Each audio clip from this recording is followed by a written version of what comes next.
Hey everyone, this is Mark Ryan coming at you with another video. And today, I feel kind of like a geek because we're going to take a look at 4 books on social justice and critical race theory, basically. And so these are, in my book, 3 of the best authors on the subject. People that are pretty familiar with it, spend a lot of time talking about it. First of all, Voddie Baucham's Fault Lines. That's probably a masterpiece right there on social justice. Second book is Social Justice Pharisees. It's a book by Robles. Then we have Jon Harris's newest book. It is called Christianity and Social Justice, Religions in Conflict. I just started reading this. This is a very good book. And then the last one is the first book that came out of all 4 of them, Social Justice Goes to Church. And let's talk about this one first, actually. Jon Harris wrote this one, came out basically a year ago. And it's more of a historical book, less of an apologetic book. Now, I would say this book, Social Justice Goes to Church with Jon Harris, people that are like really into confronting the social justice movement, this is the book for them. I would not give this book to someone who is just a beginner, kind of wanted to get introduced into what social justice is and all that. No, this is for someone who day after day, they see how social justice and the new woke movement, critical race theory, is impacting the church, and they're like neck deep into fighting this new religion that's coming into the church. Well, this is the book for someone like that who is really into confronting it. And it's an academic book, really, that is bent more on the historical roots of the social justice movement, of kind of like David Platt, Tim Keller, Matt Chandler, their forefathers, people that brought this kind of ideology into the church during the 1970s and 80s. So it's going to talk about sojourners and pro-life people, pro-life Democrats, if that makes any sense. Things like that. People that kind of were the pioneers in bringing the social justice movement into the church in the 1970s. And so this is more of a historical book. It's not much of a apologetic book at all. And I think Jon Harris even says that.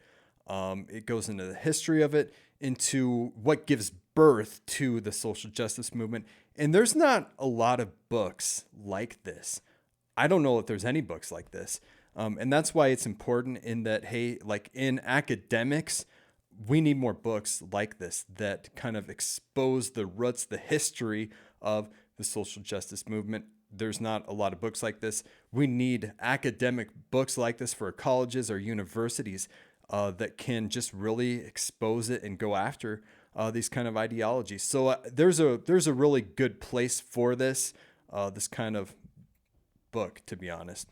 But again, I do want to emphasize, for this book, you have to have kind of a sharp mind, more of a sharp mind than your other books, I think, and really be into history and a lot of names you've never heard of in your life before. And so for me, give me a Charles Spurgeon and David Martin Lloyd-Jones. I would rather learn about heroes of the faith than people that are, just kind of really compromised on biblically compromised. Let's just say that. It's hard for me to really be interested in people like that. But it's important to know about it for sure. And so again, there's a place for that. Now, next, let's talk about Voddie Baucham's book, Fault Lines. I think it's one of the most important books that's been written in the last 10 years. I think that anyone and everyone who's a Christian can pick up this book. It's written so that, it's pretty easy to understand. You don't have to have a college education to understand this book and to get how this kind of ideology, the critical race theory stuff, is pretty dangerous, and how it's creating this division, these fault lines in the church, and there's going to be a catastrophe over it. And what I like about this book and what's different than the other ones is that Voddie Baucham gets in the first, I think it's 3 chapters. He gets into his personal life. This is how, how he grew up, how this movement has impacted him. Single parent family. He just really had a relationship with his mom. His mom was like a drill sergeant and his hero and everything. But he talks about how this has impacted him personally. And then he gets into it, and he gets into critical race theory in a way that I think would appeal to just about anyone. If you started reading this book and you've never heard of critical race theory or the woke stuff in your life, and you read this book, I think it could keep someone interested. I think it could captivate them, and you don't have to be even interested in this topic per se to pick up that book and learn from it. And it is just so shocking what Voddie gets into. He doesn't pull any punches, I don't think. He's gracious. Grace just comes out of the book, and yet he'll quote people using their own words and kind of expose it for what it is. And this gets into the basics. Voddie signed the Dallas Statement on social justice, and that was like the shot heard around the world. And from there, you saw fault lines begin from there, from folks who signed it, folks who did not sign it. And they couldn't really point out, hey, put your finger on what's the thing that's wrong with the statement. And I went through, I think it's just this week actually, read the statement. It's really nicely put together. It's pretty simple. You don't have to have a college education again to read the statement and get what it's saying. It's pretty simplistic, and yet it has positive affirmations and then negative denials. So we affirm this, we deny this, we refuse this. And I can see how people who have bought into critical race theory, they believe in those things that, hey, as Christians, like, we clearly must deny. When you read the statement and you look through the negative denials, things that Christians must reject, you can see how people who have bought into critical race theory could not sign that statement. Voddie Baucham in his book talks about the Dallas Statement. He talks about Resolution 9 with the SBC in a way that is captivating and interesting for your ordinary person. He talks about critical race theory having its kind of being cultic, having its priests, having its kind of like theologians and martyrs and saints, that kind of thing, and kind of gets into the theology, the religion of critical social justice and cultural Marxism. Very good book. Honestly, if you were reading your first book on social justice, this is the one to read. This is the one to start out with, I would think. This would be the one that I would recommend. Hey, before you read any other book, like, read this one for sure. Hey, there's even an audiobook on it. And I have a bad habit of, I'll start a book and I'll read, 9 chapters. I'll read most of the book and then stop, not read the last 2 or 3 chapters. Now, the third book that I want to talk about is A.D. Robles' Social Justice Pharisees.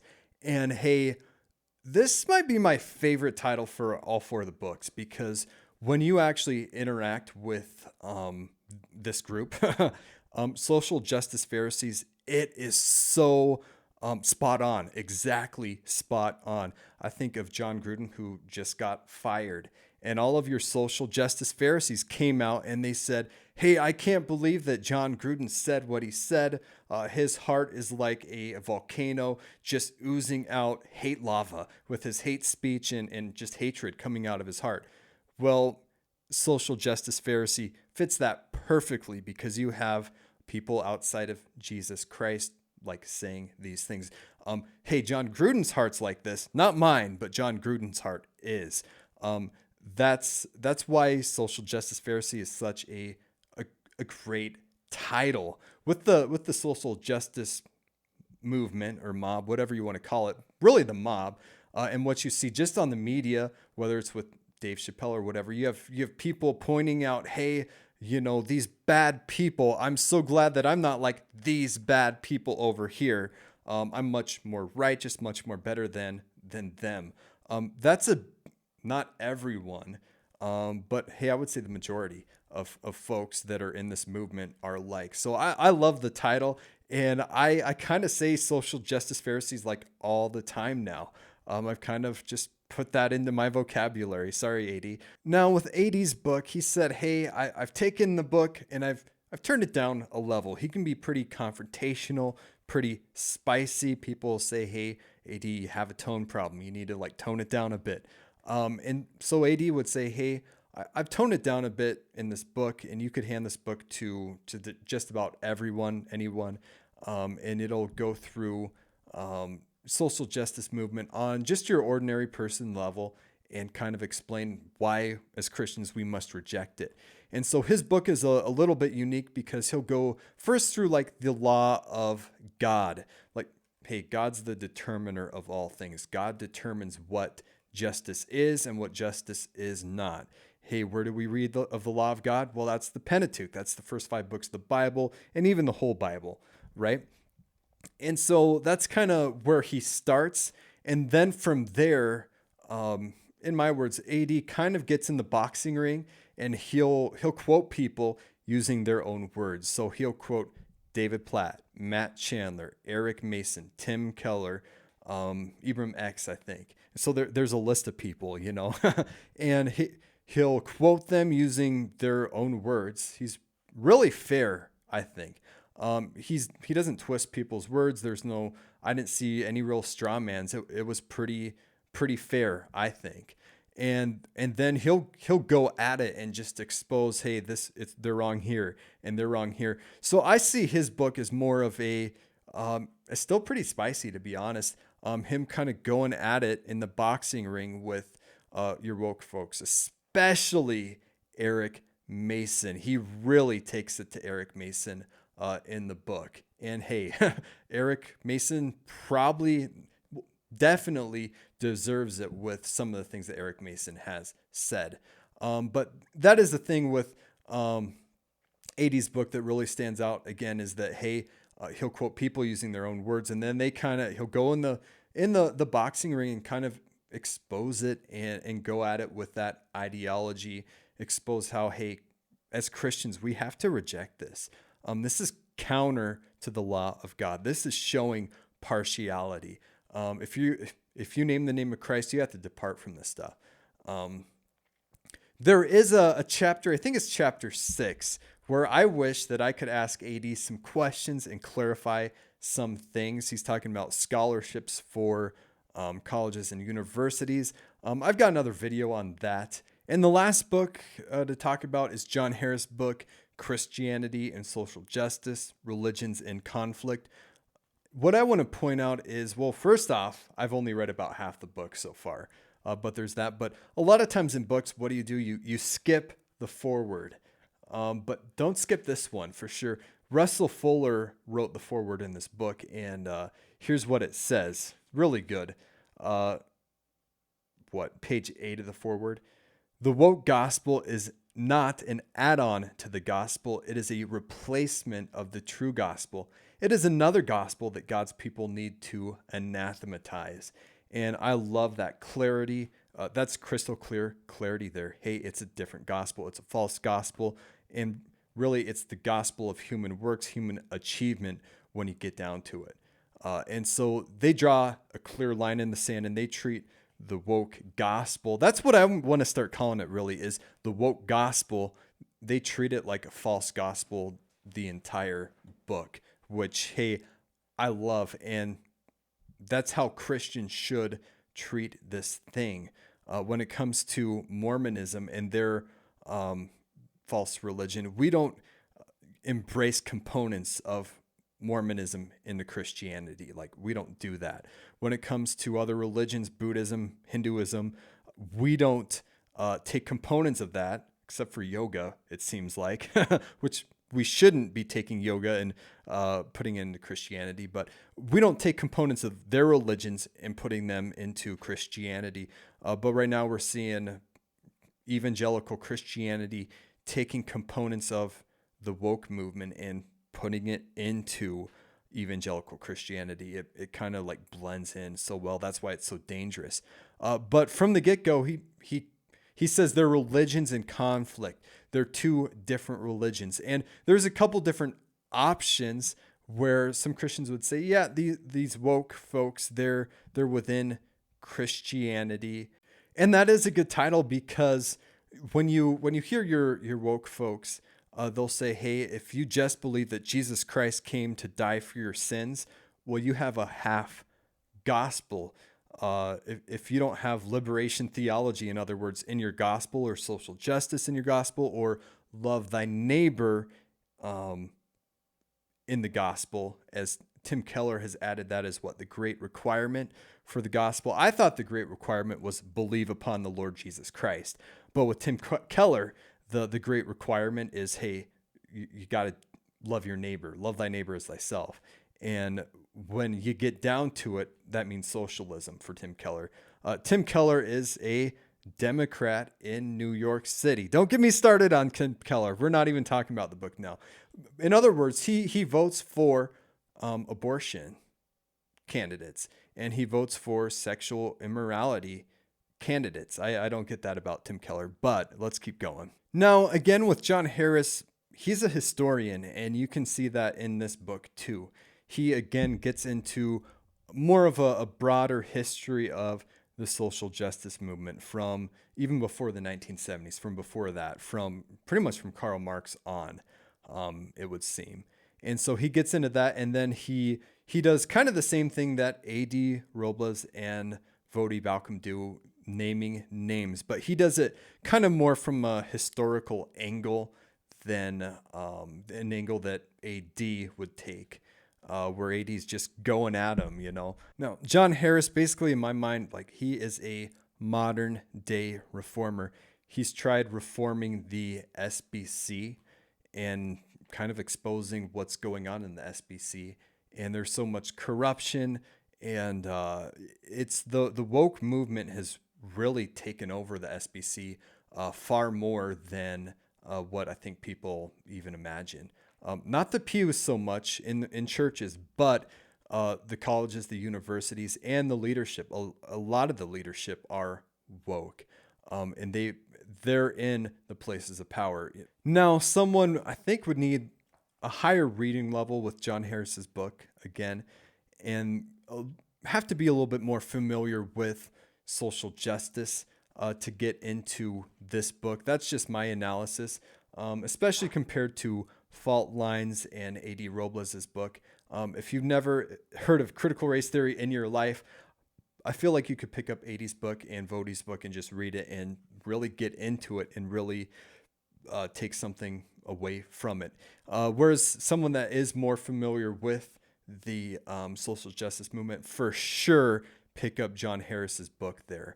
And especially where it really flies is pointing out how the woke gospel is a different gospel. It's a false gospel. And Jon Harris, he's changed my view on false teachers to a degree. Don't get me started talking about that. But hey, if you bring false teaching into the church, you're a false teacher, especially when it affects the gospel, like the woke gospel, the social justice gospel. Jon Harris is very dogmatic about that. He is not swayed from that at all. Whereas you've got other folks that will treat the social justice movement like it's within Christianity. Two very radical different approaches.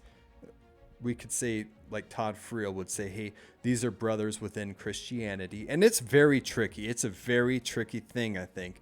But Todd Friel, Wretched Radio, would say, hey, people that are going woke with this new stuff, we should not call them heretics, those kind of things. They're brothers and sisters in Christ.